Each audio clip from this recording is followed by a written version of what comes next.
নমস্কার বন্ধুরা, কেসি কিচেনে সবাইকে স্বাগত। আজ আমি নিয়ে এসেছি বরবটির একটা রেসিপি। এইরকম বরবটির রেসিপি কিন্তু রুটি বা পরোটা সব জিনিসের সাথে খেতে ভীষণভাবে ভালো লাগে। চলো দেখে নিই আমি কিভাবে বানাচ্ছি। দেখো, আমি কিছুটা বরবটি নিয়েছি, নিয়ে এইভাবে একটুখানি লম্বা করে কেটে নিয়েছি।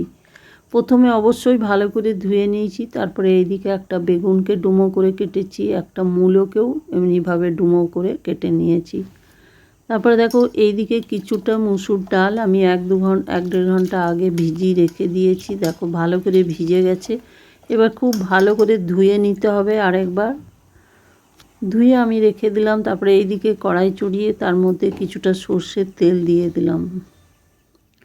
সর্ষের তেলটা গরম হয়ে যাওয়ার পর যতগুলো বরবটি আছে সেইগুলোকে আমি প্রথমে ভালো করে ভেজে নেব।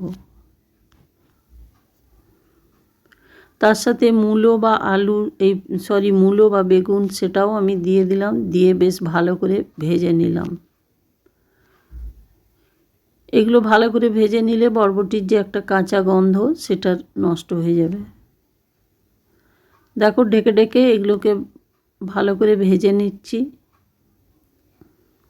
তোমরা তো বরবটির নানা রকম তরকারি নানা রকমভাবে বানিয়ে থাকো, একদিন এইভাবে আমার মতো বানিয়ে দেখো, খেতে ভীষণ ভালো লাগে। আর রুটির সঙ্গে এটা খুবই ভালো লাগে খেতে। দেখো বরবটি বেগুন এগুলো ভাজা হয়ে গেছে, তার সাথে এবার আমি মুসুর ডালটা ভিজিয়ে রেখেছি সেটা আমি এটার সঙ্গে দিয়ে দিলাম। দিয়ে দেওয়ার পরে ডালটা একটু বেশ নেড়ে ছেড়ে নিলাম। তোমরা যদি চাও তো এর মধ্যে আলুও দিতে পারো, আলু দিলেও ভীষণভাবে ভালো লাগে। দেখো ডালটা একটুখানি নেড়ে চেড়ে নিলাম বেশ ভালো করে।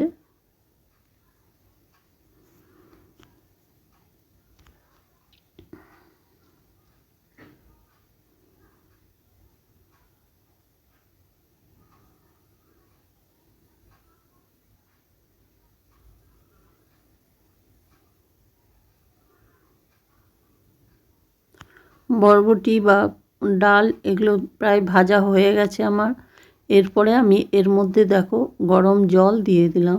যেহেতু আমি এটার মধ্যে ডাল দিয়েছি সেই জন্য গরম জলটা দিলে বেশি ভালো হয়, আর সেদ্ধটাও খুব ভালোভাবে হয়ে যায়। এরপরে আমি পরিমাণ মতো হলুদ দিয়ে দিলাম, 1 চামচের মতো হলুদ দিয়ে পরিমাণ মতো নুন দিয়ে দিলাম।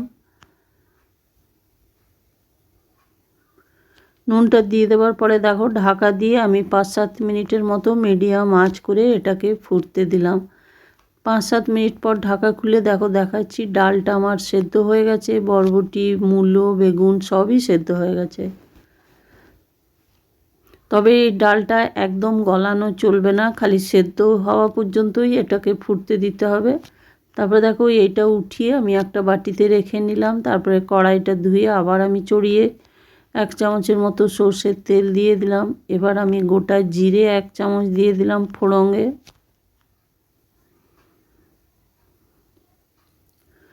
গোটা জিরেটা দিয়ে দেওয়ার পরে একটা টমেটোকে ছোট করে কেটে রেখেছি সেটাও আমি দিয়ে দিলাম। কিছুটা আদা গ্রেট করে রেখেছি সেই আদাটাও আমি দিয়ে দিলাম। এটা একরকম তড়কার মতো হয় আর খেতে অসম্ভব টেস্ট লাগে। তোমরাও একদিন এইভাবে বানাও, বানিয়ে দেখো, খেতে অসম্ভব ভালো লাগে। এটা স্পেশালি রুটির সঙ্গেই বেশি ভালো লাগে। তারপরে দেখো কয়েকটা কাঁচা লঙ্কা কেটে আমি দিয়ে দিলাম এর মধ্যে।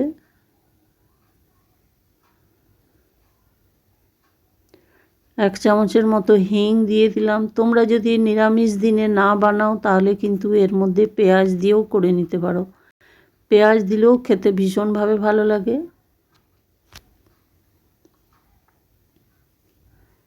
সমানে কিন্তু ভেজে যেতে হবে, তাহলে কিন্তু দেখো টমেটোগুলো একদম গলে যাবে।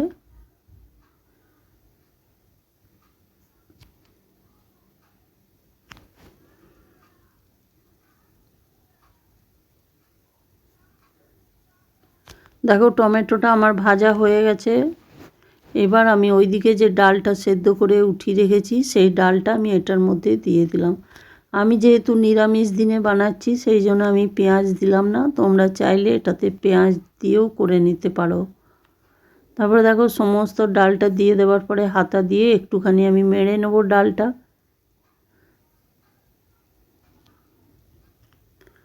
আমার রেসিপি যদি তোমাদের ভালো লেগে থাকে তো লাইক, শেয়ার ও কমেন্ট অতি অবশ্যই করে দিও। নতুন বন্ধুদের সাবস্ক্রাইব করার অনুরোধ রইল।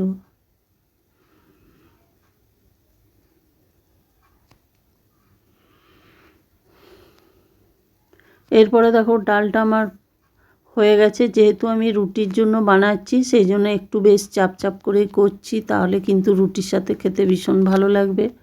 এরপরে আমি 1 চামচের মতো গরম মশলা দিয়ে দিলাম, কিছুটা ধনেপাতা ওপর থেকে দিয়ে দিলাম। এই ডালে ধনেপাতা দিলে কিন্তু ডালের টেস্ট ভীষণভাবে বেড়ে যায়। তারপরে দেখো একটুখানি হাতা দিয়ে আমি নেড়ে ছেড়ে নিলাম।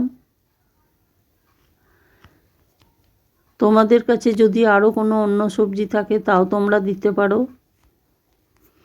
আমি কিন্তু বেগুন আর মূলো দিয়েই তরকারিটা করলাম, ডালটা। তারপরে দেখো এটা হয়ে যাওয়ার পর গ্যাসটা বন্ধ করে আমি ঢাকা দিয়ে 5 মিনিটের জন্য রেখে দিয়েছিলাম। তারপরে দেখো ঢাকা খুলে দেখাচ্ছি কত সুন্দর তরকারিটা আমার হয়েছে। এইভাবে তোমরা ডাল বানিয়ে নিতে পারো, এটা খেতে ভীষণই ভালো লাগে। তোমরা সকলেই ভালো থেকো, সুস্থ থেকো। ফিরে আসছি পরের কোনো রেসিপি নিয়ে। ধন্যবাদ।